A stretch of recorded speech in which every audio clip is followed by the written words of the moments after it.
And so hearing the loved ones saying, it is okay to go. It is your time. Go, enjoy, and try to be joyful through the tears of losing your loved ones. Because they have the advantage over you. And they're just going to prepare a place for you. And they will be there to greet you. So prayer, ladies and gentlemen, coming to your house of worship and gathering as a group like you have tonight is so important. This kind of gathering creates a huge prayer lift to heaven. It changes the frequency between the veils. And the angels seem to be so disappointed that prayer is not as often done as it should be. Amen. So remember that. And try to remember to stay with your loved ones for at least an hour after they pass. They can still hear you. And gradually, your voice, and it'll help them as they go on the tunnel. I had no one. I had died alone. And it was a terrifying journey. But if they can hear you encouraging them from behind, then they will see the light and they will hear the call of God. So important. A couple of other little tidbits of heaven. No glasses. No canes. God bless you. No wheelchairs.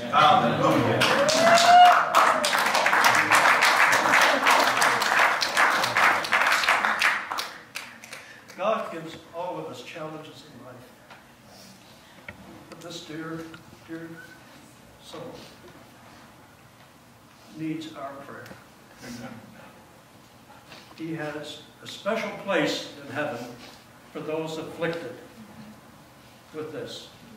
For those who are dying of cancer. For the loved ones who, for whatever reason, are suffering from depression and every other kind of ailment. It is so important to pray, ladies and gentlemen, and to listen to your pastors and to gather, as I said, as a group, so that your prayers join together and are uplifted to heaven. And they will see, and they will listen. And we all pray for healing on earth, and it happens sometimes. Pastors have seen it. But you know something? Luke said something wonderful the other night.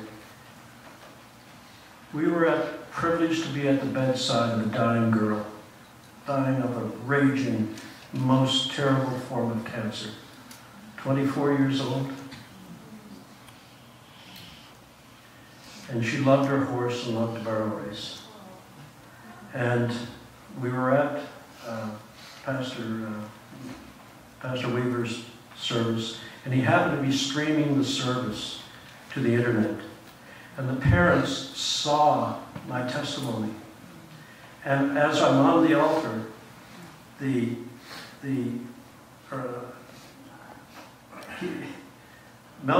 Pastor Melvin was back there. It was away, Melvin. Gets a text from the parents of this dying girl. Would I come and talk to her about heaven? As fast as Luke and I could fire up that truck and trailer, we were gone.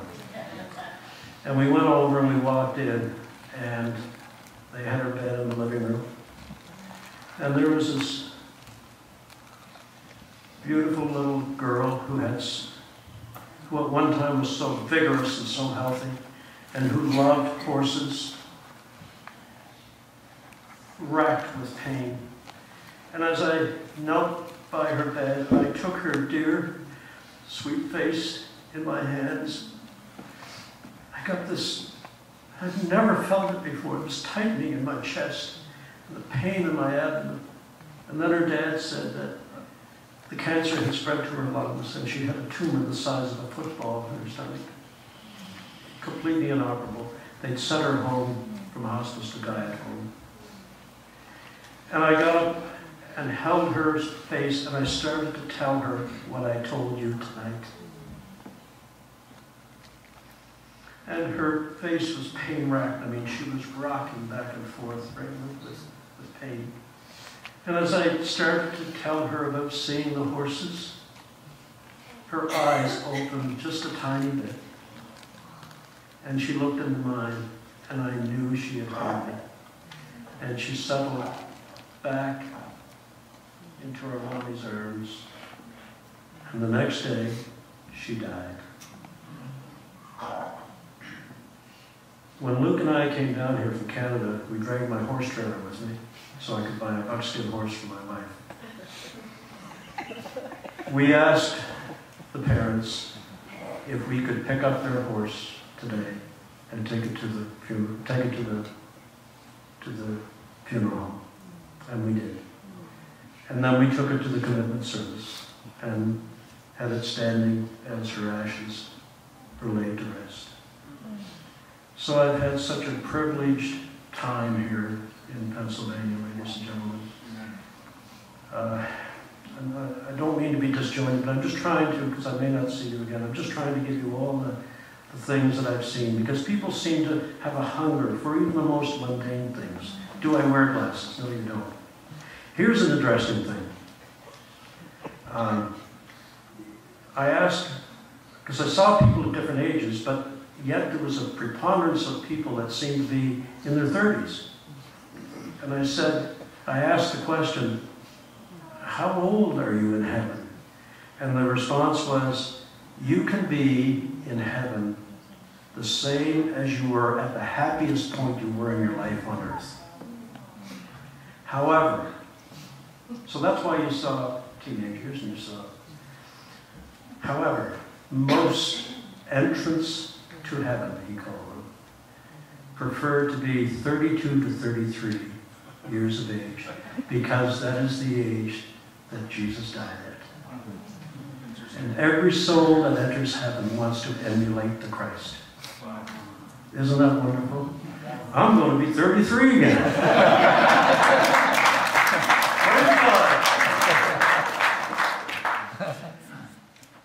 And I mentioned about 35 minutes ago this feeling of being downloaded with knowledge. And believe me, I don't have a lot of knowledge, but as the months have gone on, and I didn't share this for a long time because I felt it was too intensely personal, and I would cry so much, you know.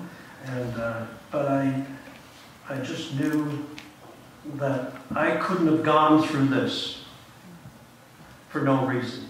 Amen. And with Luke's guidance, and I shared for the first time with his church, and then he said, Doug Lamb would like you to come to Pennsylvania. Doug who? And so we loaded up the horse trailer and hauled an Amish horse all the way from Maine down to here. And I've fallen in love with your state. But it's been an incredible journey. And sometimes at night I get this urge to get up out of bed, I'm not dreaming, and to write. And I write furiously for about 15 minutes. I don't even read it and I go back to sleep. And then the next morning I get up and I read it. And I look at it and I said, where is this coming from? And I was so nervous that it might be my imagination. So one night I confided in Luke's wife, Bonnie, who is also a pastor. And I said, Bonnie, I'm so worried that these memories I seem to be having, are they my imagination or are they part of what I felt was being downloaded to me? And Bonnie, in her wise, womanly way, said, Jen, if Jesus had revealed to you everything that he wanted you to know, you couldn't stand it. Amen. Amen. You couldn't stand it. And so, you know, I'm very cautious, I'm very humble, and I was not a humble man.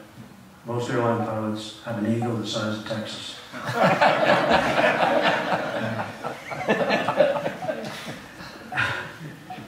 Any fellow flyers in the audience? There we go. Good, good. So, you know, it's been a wonderful journey, and so far. And this week in Pennsylvania, I mean, I'd only shared twice before we came here, and we've shared about 4 times, and I'm privileged to be part of each and every one. I have to tell you something. Luke's brother-in-law, I've always been a student of the Civil War, but I'd never been to Gettysburg. And so the other day we had an afternoon fairly free. And this is hard for you to believe, but I ask that you take it and believe it. And we'd gone through the cyclorama and they came out, and it was raining a little, so Grant, who was driving, said, "I'll get the van and bring you around." I walked up the door, turned left, and there was a lady, about 50, 55, sitting on a bench. And as I walked by, I said, "Hello," and she said, "Hi." And I walked by and I sat down on the other bench. And I'm kind of looking down, having a moment of prayer for the souls that fell in that battle. And I became conscious of someone coming close. And I looked up and it was her.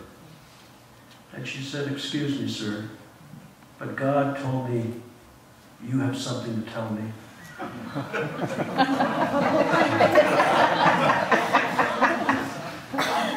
Misty from Arkansas. And I said, "Beg your pardon?" Nope. And she said, I said, and I looked at her and she said, "Are you upset?" I said, "No, but sit down, because if I got something to tell you." And at the same time, her husband Kimball came along and sat down, and while Grant waited patiently in the car, I shared the Reader's Digest version of my experience, a condensed version. So God has been working some wonderful things in my life, and I'm so grateful. Amen. And I must, as I began tonight, I thank you for having me, and I thank you for listening to me.